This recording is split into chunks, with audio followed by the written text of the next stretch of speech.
Gary didn't even look up from his hot dog. He just wiped mustard off his lip and said, "By the way, Gabriella is taking the lower unit next week. She needs a content studio." He didn't ask. He announced it. Across the picnic table, my sister Gabriella just sipped her seltzer, watching me, waiting for the explosion. But I didn't explode. I didn't even blink. I pulled out my phone, checked my calendar, and smiled the coldest smile of my life. "Tuesday sounds doable," I said. And just like that, they walked right into the trap. Drop a comment and let me know where you are listening from and what time it is for you right now. And tell me, have you ever had a family member volunteer your property like it was theirs? I read every single one. Most people would have flipped the table. They would have thrown the potato salad, screamed at their father, and told their sister to get a job. But I didn't. I sat there watching the heat shimmer off the charcoal grill, feeling the sweat trickle down my back, and I just nodded. To an outsider, my silence looked like submission. It looked like Brianna, the 32-year-old doormat, was rolling over yet again for the family that treated her like a spare part. But that is because outsiders don't understand the mechanics of survival in a house like mine. There is a psychological concept I learned years ago, but I lived it long before I could name it. It is called the invisible chain of the survivor. When you grow up as the responsible one in a family of chaotic narcissists, you learn early that resistance is expensive. Fighting back costs you sleep, it costs you peace, and it costs you your sanity. So you forge a chain. Link by link, you learn to say okay when you want to scream no. You learn to fix the mess you didn't make because it is faster than arguing about who broke the glass. You learn to pay the bill because the emotional interest rate of asking them to pay is too high. Compliance wasn't my weakness. It was my camouflage. For 3 decades, I had been the gray rock, the steady paycheck. The solar project manager who worked 60-hour weeks to afford a down payment in Denver's Rhino district, while my 27-year-old sister, Gabriella, spent her days curating her aesthetic on Instagram. I looked at Gabriella across the picnic table. She was picking at a bun, bored scrolling on her phone. She didn't even look grateful. Why would she? To her, this wasn't a gift. It was an expectation. Our parents, Gary and Catherine, had been subsidizing her lifestyle for a decade. They paid her credit card bill every month, $3,000 of brunch clothes and trips to Tulum, while their own finances quietly rotted from the inside out. They treated money like magic, and I was the magician who was supposed to keep the illusion alive. But this time was different. This wasn't a borrowed car or a loan for rent. This was my asset, my duplex. I had scraped and saved and sacrificed every luxury for 5 years to buy this property. The plan was simple. I would live in the upper unit and the rental income from the lower unit would cover the mortgage. It was my exit strategy. It was my freedom. And Gary had just offered it up as a free playground for his golden child. "She needs the space for her brand," Mom chirped, pouring more iced tea. "The lighting in her current place is terrible. Plus, it keeps the equity in the family," Dad added, as if he had contributed a single cent to the down payment. I looked at them, really looked at them, and I felt the chains snap. Not with a bang, but with a quiet metallic click. They thought I was silent because I was agreeing. I wasn't. I was calculating. I was realizing that my family wasn't a support system. They were a liability. And just like any bad investment, it was time to cut my losses. I took a sip of my lukewarm lemonade. I let the silence stretch just long enough to be uncomfortable, but not long enough to be suspicious. I needed time. I needed business hours. I needed a lease signed and a deposit cleared before they showed up with their moving van. "Tuesday sounds doable," I said. They smiled, relieved that the ATM was still dispensing cash. They didn't know that for the first time in my life, I wasn't writing a check. I was writing an eviction notice. I left the barbecue 20 minutes later, claiming a migraine. It was the only excuse they ever respected because it meant I was suffering, and suffering was my role. As I walked to my car, I could hear Gabriella laughing, already planning which wall she would knock down for better lighting. I didn't look back. Tears are a waste of hydration in a drought, and I was done being thirsty. I didn't even slam the car door. I drove straight to a coffee shop 3 miles away, opened my laptop, and went to work. This wasn't an emotional reaction. It was a business transaction. I logged into a private forum for legal professionals in Denver, a group I had access to through my work in solar contracts. I posted a listing: immediate occupancy, lower unit duplex in Reno, luxury finishes, market rate, move-in must happen within 48 hours. I knew exactly who I was looking for. I didn't want a college student or a family. I wanted a professional who needed speed and discretion. Within 10 minutes, my inbox pinged. "Can meet in 30 minutes. Cash ready. Need place immediately." The name was Grace. We met at the coffee shop. Grace didn't look like someone who was desperate, but she had the tight, controlled expression of a woman who was managing a crisis. She was sharp-dressed in a blazer that cost more than my car payment, and she didn't waste time on small talk. She explained she was going through a sudden, volatile breakup and needed a secure place where her ex couldn't find her. She needed it today. I can do today, I said, sliding the lease across the table. But I have one condition. The locks get changed immediately, and the code is yours alone. No one else has access, not even my family. Grace looked at me, really looked at me, and I saw a flicker of recognition. She knew what it was like to need boundaries that were made of steel. Done, she said. She pulled out a checkbook and wrote a certified check for $7,200, first, last, and deposit. The pen scratched against the paper, a sound that felt more satisfying than any scream I had ever suppressed. It was the sound of autonomy. It was the sound of my asset finally working for me instead of being drained by the people who claimed to love me. We drove to the duplex separately. I watched as Grace walked through the lower unit, her heels clicking on the polished concrete floors. She didn't critique the paint or complain about the view. She looked around and exhaled a long, shuddering breath of relief. "It's perfect," she said. I handed her the keys and walked her to the keypad. "The code is changed," I told her. "It's active now. You are the legal tenant of this property. If anyone tries to tell you otherwise, you call me." Grace nodded, her eyes hardening. "I can handle myself," she said. I had a feeling she could. I drove back to my own apartment, the check burning a hole in my bag. I didn't deposit it yet. I wanted to hold on to it for a little while longer. It was physical proof that I wasn't crazy, that my property had value, and that I had the right to control it. The sun was setting over the Rockies, casting long shadows across the city, but for the first time in years, I didn't feel the darkness creeping in. I felt lighter. The trap was armed. The bait was set. And on Tuesday, the jaws were going to snap shut. Tuesday morning arrived with the heavy electric feeling of a storm about to break. I went to work at the solar site, just like any other day, checking installation schedules and reviewing contracts, but my phone sat on my desk face up like a live grenade. I knew exactly how the day would unfold for them. Gabriella would sleep until 11. Mom would bring her coffee. They would load up Dad's truck with her velvet armchair, her ring lights, her boxes of beige decor. They would drive to the duplex giddy with entitlement, already planning where to put the espresso machine I hadn't bought. At 1:45 p.m., my phone lit up. First, it was a text from Gabriella. "Code isn't working. Did you change it?" Then 2 minutes later, "Seriously, Brianna, it's hot out here. Pick up." Then the call. "Mom." I let it ring 3 times before answering. I kept my voice calm, professional, detached. "Hello." Brianna, her voice was shrill, vibrating with panic. "What is going on? We are at the duplex. The code is wrong and there are shoes outside the door. Someone is inside." "Yes," I said, leaning back in my office chair. That would be the tenant. The silence on the other end was deafening. It was the sound of a reality they had never considered crashing into their fantasy world. What?" Mom sputtered. "The tenant. Grace. She signed a lease on Saturday. She moved in yesterday." But Gabriella is here," Mom's voice rose to a shriek. "We have the truck. She gave up her apartment. Where is she supposed to go?" "I don't know," I said. "Maybe she should have signed a lease." I heard a scuffle, and then Dad's voice boomed through the speaker. "Brianna, you listen to me. You get down here right now and fix this. You tell that person to leave. This is your sister's studio." "I can't do that, Dad. It's a legal contract." "It's signed." The check cleared. "I don't care about a contract," he roared. "We discussed this at the barbecue." And there it was. The moment I had been waiting for. The moment I could finally say the words that had been building inside me for a lifetime. "Dad," I said, my voice ice cold. I chose to honor a signed legal contract over a conversation we had over potato salad. I hung up. My hand was shaking just a little as I set the phone down. But the silence didn't last. Within seconds, the notifications started.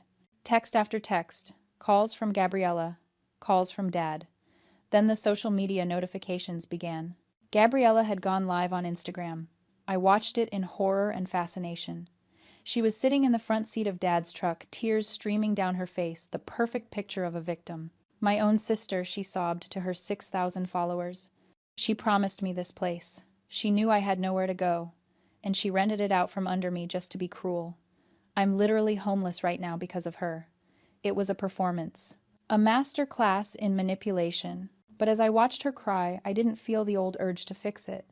I didn't feel the need to rush in and save her. I felt something new. I felt the cold, hard resolve of someone who was finally done being the villain in a story they didn't write. The war had started, and they had no idea who they were fighting. That evening, the storm finally made landfall. I was in my apartment trying to answer emails when I heard the pounding. It wasn't a knock, it was a demand. I looked out the window and saw my parents' SUV parked crookedly in front of the duplex.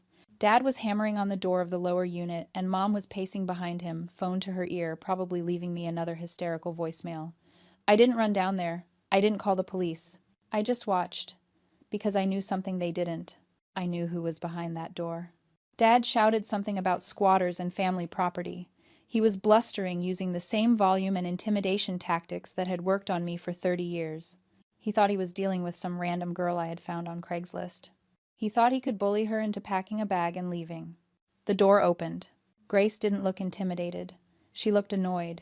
She was still wearing her blazer, holding a cup of tea, and she leaned against the doorframe with a calmness that was almost terrifying. I couldn't hear every word through the glass, but I saw the body language shift. Dad pointed a finger in her face. Grace didn't flinch. She just watched him unimpressed, like he was a toddler having a tantrum in a grocery store. Then she reached into her pocket and pulled out a small white card. She handed it to him. Dad looked at it. He froze. Mom leaned over to read it, and her hand flew to her mouth. Grace said something, then something short and sharp. I saw Dad take a step back. Then another. The man who had ruled our family with his volume and his anger was suddenly retreating. Later, Grace texted me the details. "Your father threatened to throw my things on the street," she wrote. "I informed him that under Colorado Revised Statute 3812-509, illegal eviction is a serious offense. I also let him know that as a tenants' rights attorney, I would be happy to file for maximum damages plus emotional distress plus legal fees. I quoted him the exact dollar amount he would owe me by tomorrow morning if he touched a single box. I think he understood."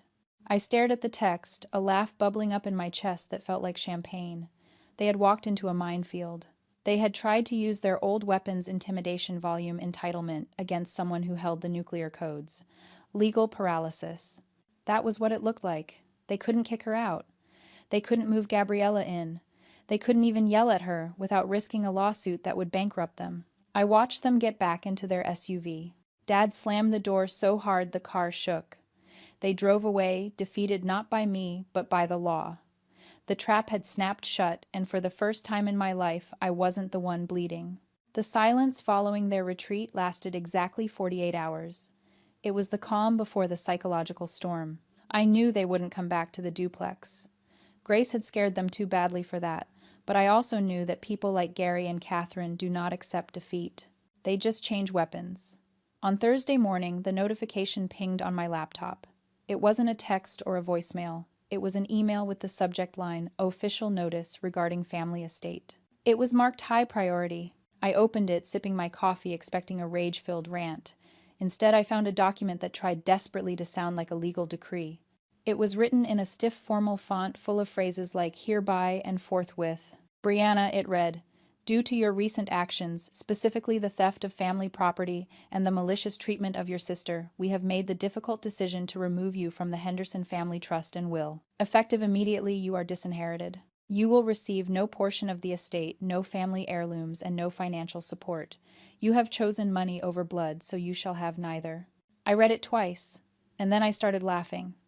Not a bitter laugh, but a genuine, belly-shaking laugh of disbelief. This moment was the perfect crystallization of what I call the delusion of power of the empty wallet. It is a specific kind of madness that infects parents who have tied their entire identity to a financial status they lost decades ago. My parents were posturing like monarchs, threatening to exile a traitor from the kingdom, completely ignoring the fact that the castle had burned down years ago. They were threatening to cut me off from the family legacy. But I was the one who managed their paperwork. I was the one who had helped them refinance 3 times. I knew the numbers better than they did. There was no estate. There was no trust. I opened a separate folder on my laptop labeled Parental Liabilities. I looked at the spreadsheet I had updated 6 months ago when Dad asked for a bridge loan. Gary had a second mortgage on their house that was underwater by $40,000. Catherine had 6 credit cards maxed out to the limit, totaling $35,000 in high-interest consumer debt. Their investments were a series of failed timeshares and a boat that hadn't run since 2015. The legacy they were threatening to withhold from me wasn't wealth. It was a negative number. It was $150,000 of bad decisions and keeping up appearances. They were trying to control me with a phantom limb. They believed that because they were the parents, they held the power of provision, even though I had been the one providing for them for years. They were threatening to starve me, not realizing I was the one buying the groceries. I looked at that email at the bold underlined text declaring my exile, and I felt a profound sense of pity. It was pathetic. It was the last gasp of two people who had nothing left to offer but the absence of a burden. I didn't reply. I didn't argue that you can't disinherit someone from debt. I simply dragged the email into a folder labeled Evidence and closed the laptop. They thought they had just played their trump card. They didn't realize they had just set me free. If the price of my freedom was losing a share of their bankruptcy, then I had just gotten the bargain of a lifetime. Gabriella's counterattack launched at noon on Friday.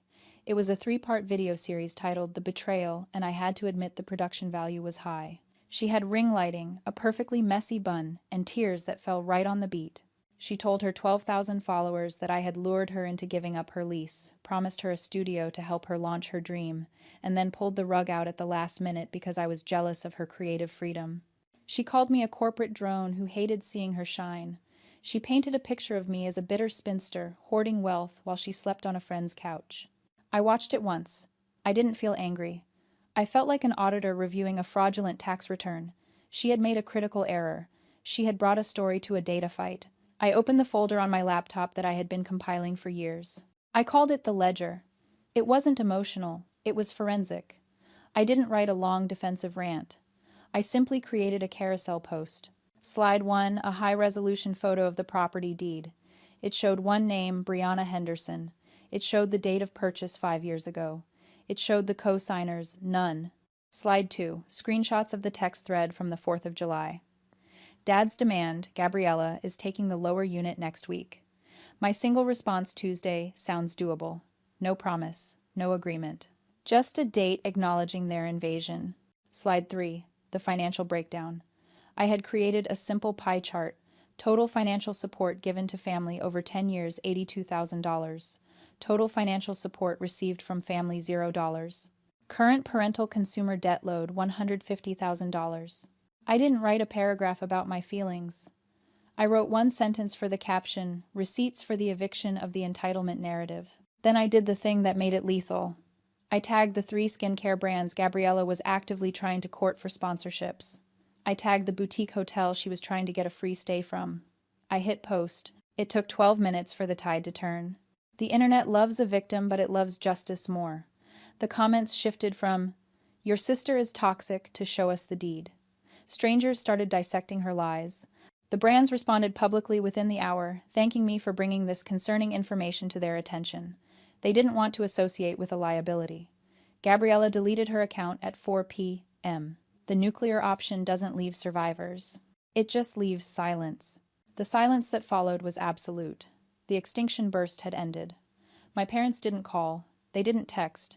They didn't send flying monkeys to my door. They retreated into the shadows of their own embarrassment, finally realizing that I wasn't an audience they could perform for anymore. I wasn't a resource they could mine. I was a wall they had crashed into. I heard through a cousin that Gabriella is working as a barista at a chain coffee shop downtown. She shares a 3-bedroom apartment with 4 other people. She pays her own rent. It is the first honest money she has ever earned. Dad and Mom are reportedly looking to downsize, forced to face the math they tried to ignore for decades. I sat in my living room on Sunday evening. The sun was setting over the mountains, painting the room in gold. My phone was quiet. Tyler walked in with takeout, and for the first time in my life, the air didn't feel heavy. The rent check from Grace cleared that morning. $2,400. It covered the mortgage with money to spare. My asset was finally an asset. I looked at the empty space where my obligation used to be. To anyone listening who feels like the villain for walking away, I need you to hear this. They call you cold because you stopped setting yourself on fire to keep them warm. They call you selfish because you stopped letting them consume you. They call you difficult because you finally became impossible to use. Cutting the tie isn't an act of war. It is an act of surgery. You are removing the dead weight so you can finally actually live. You are not abandoning them. You are saving yourself. The only thing you owe your family is the truth. And if the truth destroys them, then they were never built on solid ground to begin with. If you needed to hear that letter today, type "I choose me" in the comments. And if this story helped you find your spine, share it with someone who needs to find theirs. I'll see you in the next one.